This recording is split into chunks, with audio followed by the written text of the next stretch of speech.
Did you know Ireland's economy skyrocketed by 25% in a single year? All the growth that normally would have taken 12 years happened in just 12 months. Think about the energy and excitement in Ireland during that time. It's very rare for this to happen. In fact, the world's average economic growth was only 3.1% that year. Even big economies like China and India grew by just 7 and 8%. But Ireland didn't just do this once, it exceeded expectations more than once. 6 years after the big jump, Ireland's economy grew by almost 14%. Now, Ireland is the richest country in the world among those with over 1 million people. Each person in Ireland makes $104,000 on average, which is 36% more than what people make in the United States. What's really amazing is how quickly all of this happened. Just 30 years ago, Ireland was a bit below the average wealth in Europe. Now it's almost 3 times richer. Back in the 70s, 80s, and 90s, Ireland got billions of euros in help from the European Union. Today, Ireland is giving back billions of euros. Years ago, many people left Ireland looking for better opportunities elsewhere. But since 1996, things have changed, and now skilled workers from all over the world move to Ireland every year. For all these reasons, Ireland is nicknamed the Celtic Tiger, comparing its quick growth to that of the 4 Asian tigers: Hong Kong, Taiwan, Singapore, and South Korea. But there's just one small issue: it's not quite what it seems. All these numbers are real. The facts are correct on paper. What they suggest isn't exactly true though. The Irish economic miracle is more of a carefully maintained illusion. According to CEO Tim Cook, Apple chose Ireland because it had a lot of skilled people and could handle growth. In the company's official story, that's usually where the story stops. Apple took a chance on this small developing country, and both grew together. For its 40th anniversary, Apple often talked about its Irish family and community in its press release. But the full story is a bit different. Ireland has been attracting businesses since 1956 by offering them big tax breaks for 10 years. This policy started way before Apple arrived, but when Ireland joined what would become the European Union in 1973, it agreed to start getting rid of those tax breaks in 1981. In other words, Apple just made it in before those incentives began to disappear. Apple managed to lock in 10 years of tax breaks right when the company needed it the most. During this time, Steve Jobs was replaced by John Sculley, the former Pepsi CEO, who started major changes at the company. The company was losing billions of dollars and was close to going bankrupt. Ireland was also struggling with nearly a quarter of its people out of work. As Apple's 10-year period of tax breaks was ending, the company made a deal with Ireland. Apple proposed to channel almost all its global earnings through Ireland, but in return, it wanted to pay a tax rate of less than 2%. While 2% might seem small, it was still extra money that Ireland wouldn't have otherwise. In exchange, Apple got a secure place to keep its profits from around the world. Ireland, really needing any extra money, agreed to Apple's initial offer without bargaining. The next step was to just write the tax laws to make it official. To make this deal official, Ireland created new tax rules specifically to reach that 2% tax rate, and just like that, Apple effectively chose its own tax rate. Until not long ago, this tax rate was 35%, but after 1996, US companies could use a simple check-a-box option which let them skip paying this tax, as long as they kept their money outside of the US. A year after the US changed its rules, Ireland passed a similar law. Now, companies only had to pay taxes in the country where their key decisions were made. In reality, this meant they could choose to pay taxes anywhere they wanted or not at all. The trick was that no one is making sure the rules were followed the same way everywhere. In America, Apple could say its subsidiary was really Irish. Meanwhile, in Ireland, Apple could claim it was actually based in another place, like Bermuda. So if an iPhone is sold in Munich for $100, Apple Germany would pay Apple Ireland $98 for the right to use its trademark. This means that 98% of the profit from this sale goes to Ireland, where taxes are lower.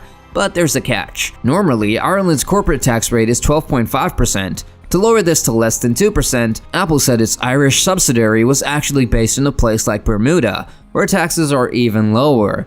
But Ireland has a special 20% tax on money sent to known tax havens like Bermuda. So, Apple had to find a workaround. They moved their money through an intermediary, a different company in the Netherlands. The first Irish company would give this Dutch company the rights to use its intellectual property. Next, Apple set up a second Irish company, which got the rights to use the intellectual property from the Dutch company. Then this second Irish company gave the rights to use its IP to other Apple subsidiaries around the world. So, Apple Germany pays a royalty fee to the second Irish company for using that intellectual property. But here's the twist.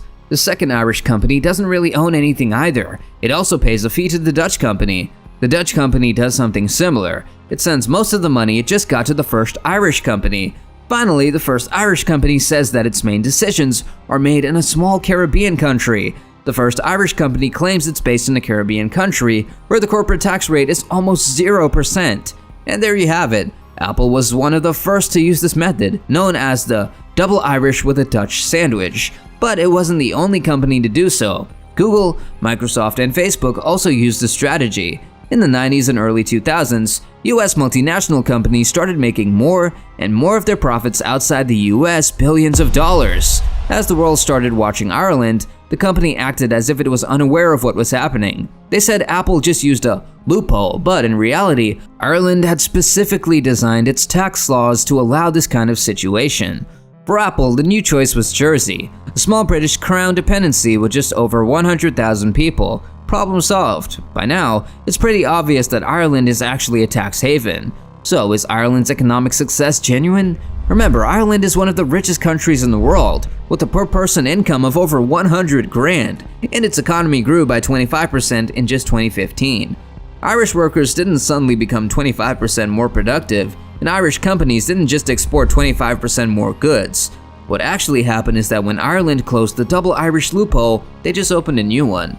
Starting in 2015, companies in Ireland could reduce their taxes by the full cost of any intellectual property they bought. So, what did these companies do? They bought lots of IPs. Companies including giants like Apple moved about $270 billion worth of their own trademarks and patents to their Irish branches. I mean, on paper, these trademarks are treated just like physical goods like oil or refrigerators, but because of this, Ireland's GDP jumped by 25%. This is what critics mean when they say Ireland's economy isn't real. They believe that even though the benefits seem fake, the costs to the country are very real. Critics argue that the presence of so many large foreign companies in small Ireland has led to severe housing crisis, one that makes the housing issues in America seem mild in comparison. According to researchers from 1991 to 2007, home prices in Dublin went up by 429%. Also, Ireland's economy relies heavily on just a few big American companies. After World War II ended, the US and many other countries saw a lot of babies being born, a period known as the baby boom. 20 years later, all these young adults entered the job market, leading to a consistent increase in employment that lasted for 40 years. Ireland's baby boom happened around 30 years later than in other places and was much shorter. Suddenly, in the 1990s, Ireland had millions of young people ready to work. Apple and similar companies hired thousands of these young Irish people in their 20s and 30s. Today, about 10% of all jobs in Ireland are with foreign companies, and almost all of these companies are American tech firms. What Ireland really offers, which the Caribbean doesn't, is a spotless reputation. It provides ultra-low taxes like the Cayman Islands, but without the negative associations that come with being known as a tax haven like the Caymans.